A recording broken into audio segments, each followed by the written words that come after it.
Places in England. 10 houses that sent experienced investigators running. Not from jump scares, but from a feeling, a deep unease. What happens when those who face the unknown can't explain it away? Discover the truth behind the places that even the brave won't revisit. Click subscribe to uncover England's most chilling secrets. We're about to explore 10 locations where professionals have walked away, unable to find a rational explanation. It's a special kind of fear. Not the sudden fright. It's the one that settles deep inside. It happens to people who spend their lives in abandoned psychiatric wards, flooded asylums, and wartime bunkers. They go in with cameras and a calm mind. Then, mid-investigation, they put down their gear, pick up their coat, and leave. They can't always say why. This list holds those very places. Homes investigated by people who do this for a living. People who have stood alone in medieval dungeons at 3 a.m. They've assessed hundreds of supposedly cursed buildings. And every single one on this list has sent at least one of them home early. Some names you might know. Others look perfectly ordinary from the outside. Stay with us. The number 1 spot holds a detail so baffling, researchers haven't let it go since 1953. At number 10, Woodchester Mansion in Gloucestershire. This grand house in the Cotswolds was never finished. Construction stopped in 1873 when its wealthy owner died. His son and every architect since concluded finishing it would cost more than starting over. So, it was left. 150 years later, you can walk through rooms with staircases ending mid-air. Gargoyles half-carved. One fireplace stands alone, with no room or chimney around it. 2 rare bat colonies have lived there since 1959. Certain rooms are sealed to protect them. The bats moved in. The builders never returned. Teams investigating here report a consistent feeling in specific rooms. A feeling of being watched. By something that has already decided if you're welcome. And it hasn't told you the answer. One investigation in 2012 ended when a team member's chair moved. In a room with no draft. They noted it and moved on. That kind of professional calm tells you a lot. At number 9, Bury Pomeroy Castle in Devon. English Heritage, the organisation that looks after England's historic sites, calls it one of the most haunted castles. They said it themselves.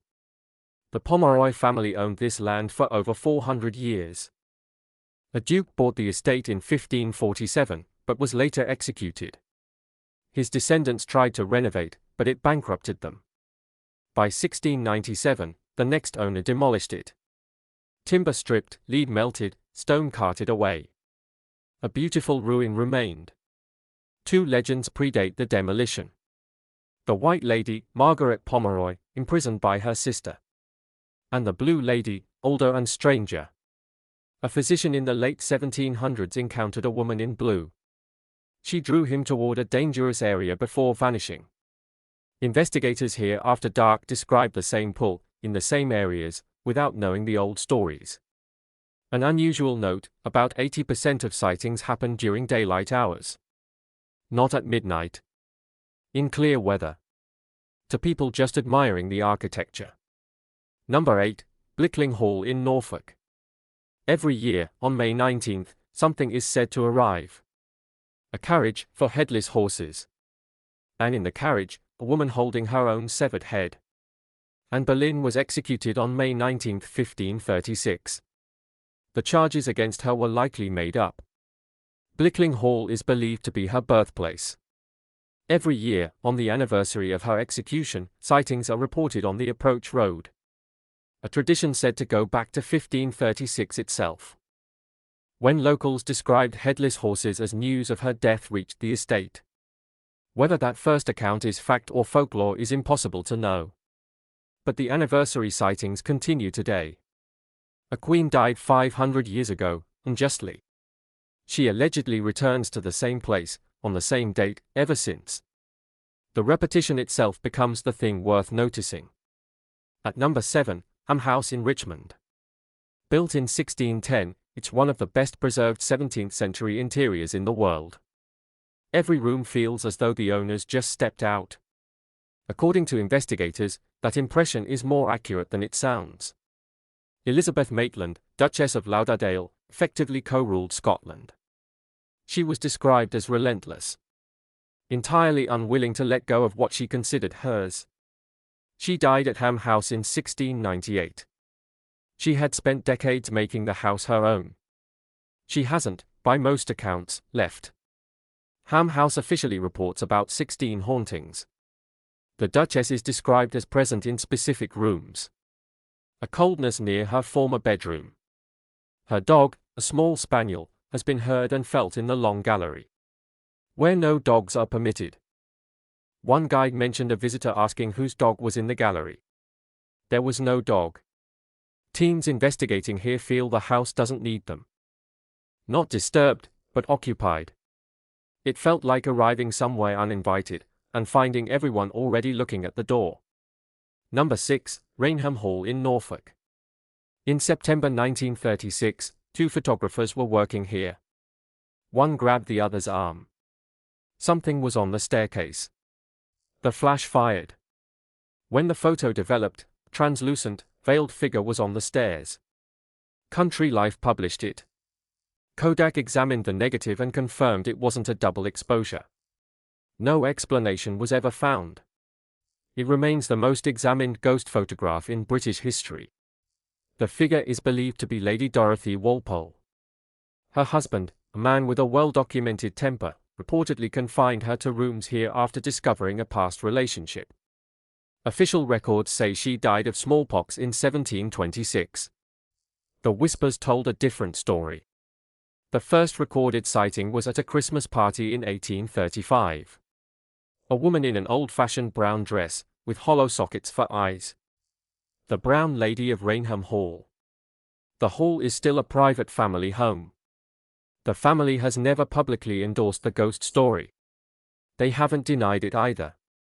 At number 5, Highgate Cemetery, London. On February 6, 1970, a man wrote to the local paper. He'd seen a grey figure through the cemetery gates on Christmas Eve. Within 2 weeks, enough letters arrived describing ghosts, a spectral cyclist, a pale gliding form, and ringing bells. A man named Sean Manchester read them and told the press the figure was a vampire. An entity imported from Eastern Europe, active in the cemetery. When ITV broadcast interviews, a mob swarmed the cemetery gates, looking for the vampire. Later that year, charred, headless remains were found. A man was arrested in the churchyard carrying a crucifix and a wooden stake. Folklore scholars noted a Hammer horror film was directly inspired by the Highgate case. The guides here mention the 1970 events matter-of-factly. Then they move on, as professionals do. Number 4, Borley Rectory, Essex. Borley Rectory no longer exists. It burned down in 1939. The fire was suspected to be deliberate. The ruins were demolished in 1944. But before that, it was the most famous haunted house in England.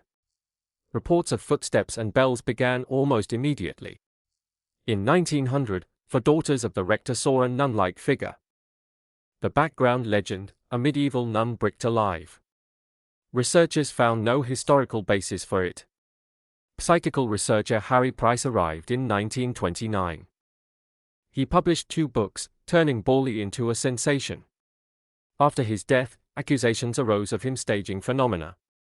The Society for Psychical Research concluded Price had manufactured evidence. The wife of the last rector later admitted she fabricated activity to conceal an affair, and that some of the wall writings, seen by multiple witnesses, were her own doing. And yet, a young woman's skull was found in a cupboard. Bones discovered in the cellar were given a Christian burial after the local parish refused, believing they belonged to a pig. Several participants with no connection to Price described experiences they maintained until their deaths. The most thoroughly exposed haunted house, whose history still refuses to be fully contained by that exposure. The building is gone. The question remains. At number 3, the ancient Ram Inn, Wootton-under-Edge, Gloucestershire. Built in 1145. In 1968, John Humphrey bought it and spent the rest of his life there. alone. His wife left, his daughter left.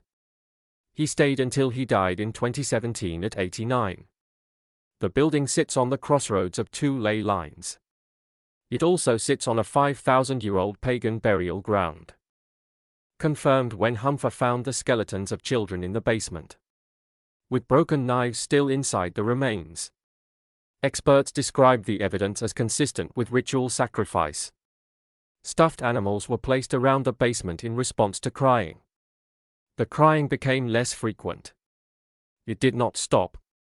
The bishop's room on the first floor has 9 separate reported entities. A Roman centurion on horseback has appeared through the solid wall, witnessed by 2 plumbers who compared notes and found them identical. Ghost adventures filmed here.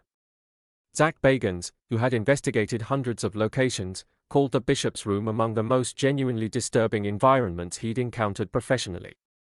Several teams who investigated once have not requested to return. People pay to spend the night. Most accounts describe the experience as considerably more than they anticipated. John Humphrey spent nearly 50 years alone here and never considered leaving. That is either extraordinary courage, or evidence that whatever is in the ancient ram decided very early on that he was not a problem. Number 2, Chillingham Castle, Northumberland. This castle isn't primarily frightening because of what people have seen. It's frightening because of what actually happened here. Historically documented. Undisputed. The castle was built before 1246. It served as a strategic checkpoint. In 1298, King Edward I used it as a base before fighting William Wallace. A man named John Sage was the castle's torturer during the Anglo-Scottish Wars. Reassigned due to injury, he tortured and executed over 1,000 people in 3 years. His tools are on display. The real torture chambers are sealed beneath the current restaurant. They were closed after a séance produced results the management declined to describe. Human remains are documented inside them. When the war ended, the English burned the remaining prisoners alive in the courtyard. Younger children were killed in the king's room. John Sage was then publicly hanged. The crowd mutilated him while he was still breathing. During renovations, the skeletal remains of a boy were found inside a wall. The condition of his hands showed he had been placed there alive. His spirit is now the most consistently reported apparition. Teams investigating Chillingham note something they don't often encounter. Not isolated incidents, but a sustained presence across the entire structure. Several have reported they would not enter the sealed original chambers.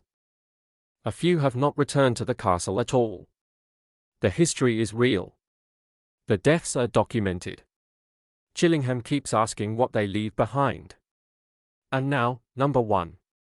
Treasurer's House, York. In 1953, an apprentice plumber named Harry Martindale was working alone in the cellar. He heard a sound like a single trumpet note, growing louder, from inside the wall. Then, a soldier stepped out of the wall. Full Roman military dress.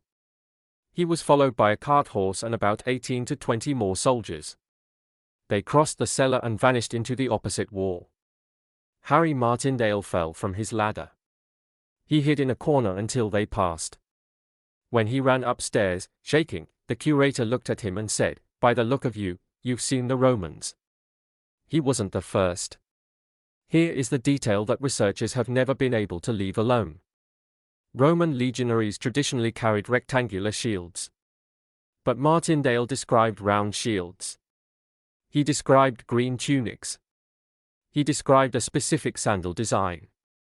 Military historians initially noted these details didn't match the standard Roman garrison profile for York.